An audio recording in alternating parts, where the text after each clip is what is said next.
Hello students, welcome to my channel. This is Roshan sir Max. अगर आप इस channel पे पहली बार हो तो इस चैनल को सब्सक्राइब कर लीजिए, वीडियो को लाइक कीजिए और शेयर कीजिए, साथ ही बेल आइकन को प्रेस कीजिए ताकि आने वाली वीडियोस के नोटिफिकेशन आप तक तुरंत पहुंच सके। हम सभी जानते हैं कि हमने S7 की तैयारी कर रहे हैं और S7 का रिवीजन कर रहे हैं। तो आप सभी मेरे चैनल पे फॉलो कर रहे हो, आप सभी का धन्यवाद। तो मेरी भी रिस्पॉन्सिबिलिटी बनती है कि आपको अच्छे से अच्छा मटेरियल मैं आप तक पहुंचाऊं। तो इसलिए जो कुछ भी ऑलरेडी मैं आंसर्स थे इंपॉर्टेंट वो ऑलरेडी अपलोड कर चुका हूं। कुछ बचे कुछ आंसर्स थे उसको भी मैं अपलोड करूंगा। और अभी के लिए मैं फर्स्ट क्वेश्चन आता है S7 के अंदर 2 पैराग्राफ आते हैं। तो मुझको जो एक्सपेक्टेड लगा है, जो इंपॉर्टेंट लगा है, वो पैराग्राफ मैं समझाने की कोशिश कर रहा हूँ। तो इसलिए अब मैं जो भी अपलोड कर रहा हूँ आप उसी को लिखिए, उसी के अंदर से ऊपर वाला चाहे भगवान चाहेगा तो उसी के अंदर से आएंगे। और ज़्यादा टेंशन मत लीजिए कि मैं आप सभी का साथ हूँ और आप मेरे साथ हो, हम दोनों एक दूसरे के साथ से हम आगे बढ़ेंगे। तो इसलिए मैं जो कुछ भी आप लोगों को एक्सप्लेन कर रहा हूँ सभी अपने नोट्स में लिख लीजिए और वेरी इंपॉर्टेंट रहेंगे सभी। आपको एक बेहतरीन मटेरियल आपको मिल सकता है। तो इसलिए जो कोई भी स्टूडेंट्स नए आए हैं इस चैनल पे देखने के लिए, चाहे 6th क्लास या 7th class, 8th class, 9th class, 10th class, सभी स्टूडेंट्स के लिए तेलुगु और मैथमेटिक्स के इंपॉर्टेंट क्वेश्चन के साथ साथ चैप्टर भी चल रहे हैं। इसलिए आप सभी से निवेदन है कि इस चैनल को सब्सक्राइब करना ना भूलें, साथ ही वीडियो को लाइक करना ना भूलें। आज हम सॉल्व करेंगे 8th क्लास पार्ट बी। तो धीरे धीरे अपलोड करूंगा, पहले पार्ट ए हम खत्म करेंगे। तो पेपर देखिए, यहाँ पे पार्ट ए एंड बी रहता है। ये पेपर है ये 60 मार्क्स का है और 315 मिनट्स का ऑलरेडी अपलोड कर चुका था। इसके अंदर मुझको एक इंपॉर्टेंट पैराग्राफ लगा है। ये पैराग्राफ है, देखिए, चरदवंडी अर्थम चेसुकुनी प्रतिस्पंदिंचंडी। ये पढ़ना है और इसको हम समझना है। फिर इसके नीचे कुछ आंसर्स दिए गए, लिखना है। ये आपको 1 मार्क्स का रहेगा। तो इसके अंदर हम सॉल्व करने की अभी कोशिश करेंगे। मैं अच्छी तरह आपको समझाऊंगा, समझ जाइए। फिर ट्रिक भी बताऊंगा किस तरह इसके आंसर्स हम लिख सकते हैं। देखिए, ये आपको रीडर में भी मिल जाएगा, ऐसा नहीं है कि ये अलग से कहीं से, आपको रीडर में भी मिलेगा। क्रिंदी गद्यानि चदवंडी माने ये हमको प्रोस को पढ़ना है। अर्थम చేసుకొని ప్రశ్నలకు जवाब रायंडी, इसको समझना है। समझ के क्वेश्चंस को आपको आंसर्स लिखना है। देखिए, जब भी आप एग्जाम में जाएंगे तो सबसे पहले क्वेश्चन रीडिंग कर लेना, उसके बाद पैराग्राफ पढ़ना। तो इससे क्या होगा, आपका क्वेश्चन जहन में रहेंगे तो पैराग्राफ पढ़ते रहेंगे तो खुद ब खुद आपको आंसर्स याद आते जाएंगे, आंसर्स मिलते जाएंगे, आसानी होगी। तो अभी मैं आपके लिए पैराग्राफ समझा रहा हूँ क्योंकि मैं तेलुगु अच्छी तरह समझ सकता हूँ, इसीलिए कह रहा हूँ। चलिए अब देखते हैं। ये अगर आप देखेंगे तो ये मूर्खुल लेसन का है। నువ్వు तुम अन्नाडु राजू రెండోవాడి की कहा है बादशाह ने दूसरे शख्स से, राजा ओ राजा। నేను गड्डी मोपू मोस्तुंटे, मैं सिर्फ घास का घट्टा सर पे उठा लेके जा रहा था। पट्टुको వచ్చారు అన్నాడు, मुझको पकड़ के लाए, बादशाह से कहा है। అవును ప్రభు, हाँ ए बादशाह। गड्डी मोपू మోస్తూ తన బక్క చిక్కిన గుర్రంపై వస్తున్నాడు। हाँ बादशाह, अपना घास का घट्टा सर पर लेकर अपने दुबले पतले घोड़े पर आ रहा है। गड्डी मोपू गुर्रम पई पेट्टवच्चु कदा अंटे, इस घास के घट्टे को भी तुम अपने घोड़े पर रख सकते हैं। मैं इस तरह का उसको सवाल करा। नन्नू गड्डी मोपुनो इधरिनी मोयलेदो, मुझको और मेरे घास के घट्टे, ये दोनों को ये मेरा घोड़ा उठा नहीं सकता, इतना वजन ये झेल नहीं सकता। కాబట్టి इसलिए నేను మోస్తున్నాను, मैं सर पर लेकर बैठा हूँ। नन्नू गुर्रम మోస్తుంది, मुझको घोड़ा ढो रहा है, घोड़ा उठा लिया है और घोड़े के ऊपर बैठकर घास को मैं उठा लिया हूँ, कहा है। अन्नाडु मंत्री कहा है बादशाह को उस वजीर ने। समझ में आ गया होगा। अगर नहीं समझ में आया तो एक बार रिवाइंड करके भी आप देख सकते हैं। चलिए, इसके 5 क्वेश्चन है, देखिए मैं यहीं पर टिक करूँ। गड्डी मोपुनु एवरू మోస్తున్నారు, गड्डी मोपुनु एवरू మోస్తున్నారు मैंने घास के घट्टे को कौन ढो रहे थे। तो यहाँ पर घास के घट्टे को धोने वाला कौन था, दूसरा शख्स। यहाँ पर आपका आंसर आ जाएगा, यहाँ से आपको लिखना होगा ये फर्स्ट आंसर। तो రెండవ वाणी है, तो यहाँ पर రెండవ वाडू बोल के लिखना आप, రెండవ वाडू दूसरा शख्स, इस तरह आप इसको लिखना है। गुर्रम ఎలా ఉంది, घोड़ा किस तरह है। देखिए इसके अंदर गुर्रम जहाँ पर भी रहेगा उसका आंसर रहेगा। देखिए गुर्रम है, एला उंदी माने बक्का चिके, इससे पहले ही है। गुर्रम का जो वर्ड है उसके पहले या उसके बाद ही रहेगा, देख लेना है। गुर्रम किस तरह है, दुबला पतला। घोड़ा किस तरह है, गुर्रम एवरी नहीं वस्तुंदी, ये गुर्रम अब एक बार रहता है। देखिए यहाँ पे गुर्रम यहाँ पर है, तो इससे पहले यहाँ पर है आंसर। ये ट्रिक है आपकी समझने की। ये क्वेश्चन का वर्ड इसके अंदर जहां पर भी रहेगा उससे पहले क्या है उससे बाद का ही आंसर हो सकता है। गुर्रम किसको उठा लिया है, गुर्रम गड्डी में ओपनो, घास के गड्ढे को उठा लिया है।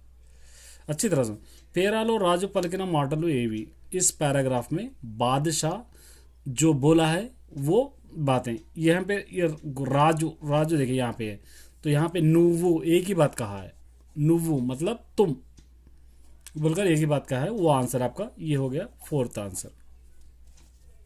మంత్రి రెండో మూర్ఖునితో పలికిన మాటలు రాయండి। मंत्री वजीर मूर्ख रेंडो मूर्ख दूसरे बेवकूफ से जो बातें कहा है वो बातों को आप उसको लिखिए बोलकर कहा है। तो यहाँ पर हम क्या लिख सकते हैं, तो इसके अंदर हम लिख सकते हैं एक ये है, देखिए गुर्रम पै पेट्टवच्चु कदा, ये बात है गड्डी मोब, यहाँ से आप लिखना है। फोर्थ भी थर्ड ये है, फिर फोर्थ यहाँ से। तो वजीर बेवकूफ से क्या कहा, इस घास के घट्टे को भी घोड़े पर रख सकते हैं ना, ये बात वजीर उस घोड़े वाले से कहा। तो उसने जवाब देता कि मैं मेरा घोड़ा बहुत दुबला पतला है इसलिए मुझको नहीं उठा सकता, और मेरे घास के घट्टे को दोनों को एक से नहीं उठा सकता, इसलिए मैं घोड़े पर बैठा हूँ और मेरा सर पे घट्टा है, इसलिए ऐसा कहा। तो समझ आप लोग को, उम्मीद करता हूँ कि आप लोग को अच्छी तरह समझ में आ गया होगा। देखिए ये 5 2 2 मार्क्स मतलब क्या है, 5 क्वेश्चंस रहेंगे या फिलअप्स रहेंगे, ये 5 2 10 आपको लिखना है। मैं इस तरीके के, देखिए एक बात याद रखिए आप, ये दो ही नहीं, और अगर कुछ इंपॉर्टेंट रहे तो मैं आप ज़रूर अपलोड करूंगा। आप चैनल पे लगातार बने रहिए, और सबसे पहले ये बात आप जहन में रखिए कि मैं जो कुछ भी लिखा रहा हूँ आप नोट्स में लिख लीजिए। सिर्फ देख लिए, खुश हो गए, हाँ बहुत अच्छा है, अच्छा रिवीजन है, इस तरह लिख ली छोड़ दिए, तो इसका कोई भी फ़ायदा आपको नहीं होगा, मेरा भी कोई फ़ायदा नहीं होगा। अगर आप लिख लेंगे, उसको याद करेंगे तो फ़ायदा होगा पहले। चलिए अब देखिए, ये एक अगर रीडर से आया तो एक जनरल टॉपिक आता है, ये जनरल टॉपिक है। क्या कह रहे हैं यहाँ पे, क्रिंदी गद्याన్ని చదవండి, इसको पढ़िए, अर्थम చేసుకొని ఖాళీలను పూరించండి। इसको पढ़ना, पढ़ के समझना है, समझ के नीचे दिए गए ये फिलअप्स को हमको पूरे करना है। तो ये भी एक जनरल टॉपिक हो सकता है, मैं इसकी भी ट्रिक बता दूंगा। देखिए यहाँ पर पहले हम पैराग्राफ समझेंगे, उसके बाद मैं ट्रिक बताऊंगा किस तरह इसको याद रखना है। काकी ताबेलु मंची स्नेहितुलु, कौवा क्रो और टॉर्टाइस माने तांबेल दोनों बहुत अच्छे दोस्त है। ఒక రోజు एक दिन पुली चेती की ताबेलु దొరికింది, शेर के हाथ ताबेल लग गया, टॉर्टाइस शेर के हाथ में लग गया। అది చూసి కాకి దుఃఖించింది, ये देखकर कौवा बहुत दुखी हुआ, क्योंकि कौवा और ताबेल दोनों दोस्त थे, कहीं उसको खा लेंगे बोलकर एकदम दुखी था। काकी वेंटने पुली, तो कौवा साथ ही उस शेर से, ओ पुली ओ शेर ताबेलुनु नीटिलो नानबेट्टू, ताबेल का जो ऊपर का हिस्सा बहुत सख्त है, इसकी वजह से उसके दांत नहीं ढस रहे थे और खाने नहीं आ रहा था उस टाइगर को। तो टाइगर को एक एडवाइस दे रहा कौवा, क्या बोलकर, आप ओ पुली ओ टाइगर ताबेलुनु टार्टाइस को नीटिलो नानबेट्टू, पानी में उसको भिगो, अప్పుడు అది మెత్తబడుతుంది, जब वो नरम पड़ जाएगा, హాయిగా తినవచ్చు, तुम सुकून से खा सकते हो, कहा है कौवा। ताबेलु तप्पिंచుకుంది, जैसा ही पानी में डुबाते ही क्या हुआ, ताबेल छूटकर बच गया, मैंने अपनी जान बचा लिया। पुली तना తెలివి తక్కువ తనానికి సిగ్గు పడింది, टाइगर अपने बेखूफी की वजह से शर्मिंदा हो गया। काकी तन स्नेहितुని రక్షించినందుకు సంతోషించింది, कौवा अपने दोस्त को बचा लिया बोलकर बहुत ही खुश हो गया। समझ में आया? चलिए अब देखिए, ఒక రోజు पुलिस चेती की, ये पूरा सेंटेंस आपको पैराग्राफ में रहता, आपको ढूंढने की तकलीफ करने की जरूरत ही नहीं है, जो रहता बीच में छुट्टा हुआ लिख देना। ఒక రోజు पुलिस चेती की, आप अगर पढ़ेंगे देखिए, ఒక రోజు पुलिस चेती की ताबेलु, यहाँ पर रहता पूरा सेंटेंस रहता, सिर्फ जो छूट गया वही लिखना रहता आपको, ताबेलु यहाँ पर हम लिख दिए। ओ पुली ताबेलु नोटिलो, ये पूरा सेंटेंस आपको यहाँ पर मिल जाता है। देखिए ओ पुली यहाँ है, ओ पुली ताबेलुलो नीटिलो नाना बेटू यहाँ तक है, अప్పుడు यहाँ पर ये पूरा लिख देना, अప్పుడు यहाँ तक तो आपको पैराग्राफ में रहता है।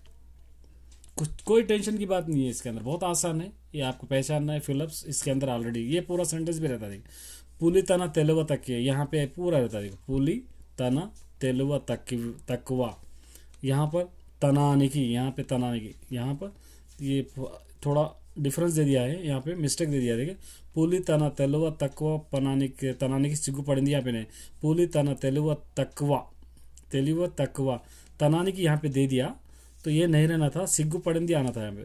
तनाने की ये पूरा तकवा तनाने की पूरा कंप्लीट है, सिग्गु पड़िंदी आना है, क्योंकि पूरा सिग्गु पड़िंदी यहाँ पर आ सकता है, क्योंकि ये सेंटेंस कंप्लीट है। देखिए पुली तना तेलुवा तकवा तनाने की फिलअप्स की जगह ही नहीं है यहाँ पे कहीं पर, इसलिए वो रॉन्ग है, इसको सही कर लेना।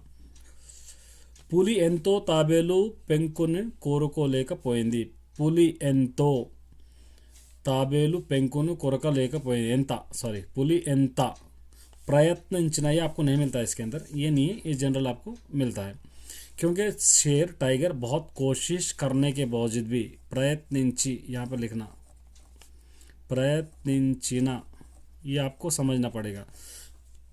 टाइगर बहुत कोशिश करने के बावजूद भी तांबेल के ऊपर के हिस्से को कतर नहीं पाया। मित्रुनु एड़ा कापाडालनी, अपने दोस्त को किस तरह बचाना कहकर, की आलोचिंचिंदी, अपने दोस्त को किस तरह बचा लेना कौवा सोच लिया है। तो इस तरह का पैराग्राफ आपको आ जाएगा। तो इसके अंदर कुछ और छूटे हुए एक पैराग्राफ खत्म करने के बाद एक एक सेक्शन में आगे बढ़ते जाऊंगा। तब तक के लिए आप चैनल पे बने रहिए और जो एक भी क्वेश्चन मिस मत कीजिए, लिख लीजिए। और अगर अच्छा लगा हो, वीडियो अच्छा समझ में आ गया हो तो कमेंट करना ज़रूर, और साथ ही वीडियो को लाइक करना ना भूले। Best of luck.